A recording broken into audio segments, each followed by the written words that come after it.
السلام علیکم ورحمۃ اللہ وبرکاتہ۔ ریڈیو HRDF میں آپ کا استقبال ہے۔ 1857 سے پہلے برطانوی قبضے کے خلاف کئی بغاوتیں پھوٹ پڑی تھیں۔ 1767 سے 1799 تک حیدر اور اس کے بیٹے ٹیپو سلطان کی برطانوی مخالف جد و جہد ایک بہترین مثال ہے۔ 1803 میں شاہ ولی اللہ کے بیٹے شاہ عبدالعزیز نے ایک مذہبی حکم جاری کیا جس میں انگریزوں کے خلاف لڑائی کا مطالبہ کیا گیا تھا۔ اس مذہبی فرمان کے مطابق سید احمد بریلوی نے انگریزوں کے خلاف اپنی لڑائی جاری رکھی۔ 1857 کی جد و جہد سامراج اور ثقافتی تجاوزات کے خلاف ہندوستانی عوام کی شدید مخالفت اور نفرت کی عکاس تھی۔ اس کے ساتھ ساتھ ہندوستان میں یہ مذہبی ہم آہنگی کا اعلان بھی تھا۔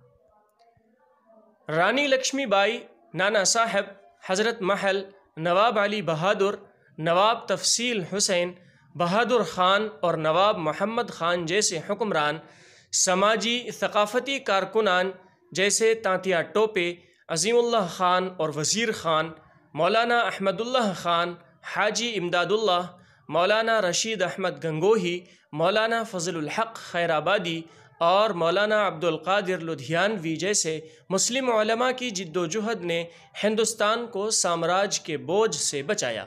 1857 میں برطانوی حملے کے خلاف پہلی جنگ آزادی کی پہلی جنگ ہندوستانی بغاوت، سپاہی بغاوت، عظیم انقلاب اور 1857 کی بغاوت کے نام سے جانا جاتا ہے۔ برٹش ایسٹ انڈیا کمپنی نے 1612 میں ہندوستان میں اپنی تجارتی موجودگی ظاہر کرنا شروع کر دی تھی۔ 1757 میں پلاسی کی جنگ میں برطانوی فتح نے ہندوستان کی خود مختاری اور آزادی پر برطانوی قبضے کو تیز کر دیا۔ عیسائی مشنری انگلینڈ سے ہندوستان آنے لگے۔ ان مشنریوں کا مقصد برطانوی اقدار اور طریقوں کو فروغ دینا اور لوگوں پر حکومت اور اتھارٹی کی مدد سے عیسائیت قبول کرنے کے لیے دباؤ ڈالنا تھا۔ یہ ہر جگہ مسیحی مشنریوں کا ہدف تھا۔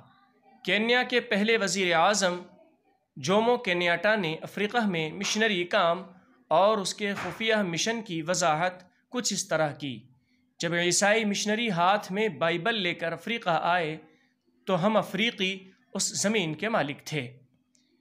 مشنریوں نے ہمیں آنکھیں بند کر کے دعا کرنے کا حکم دیا۔ جب افریقیوں نے آنکھیں کھولیں تو ان کی زمین مشنریوں کے ہاتھوں میں تھی، مشنریوں کی بائبل افریقیوں کے ہاتھ میں تھی۔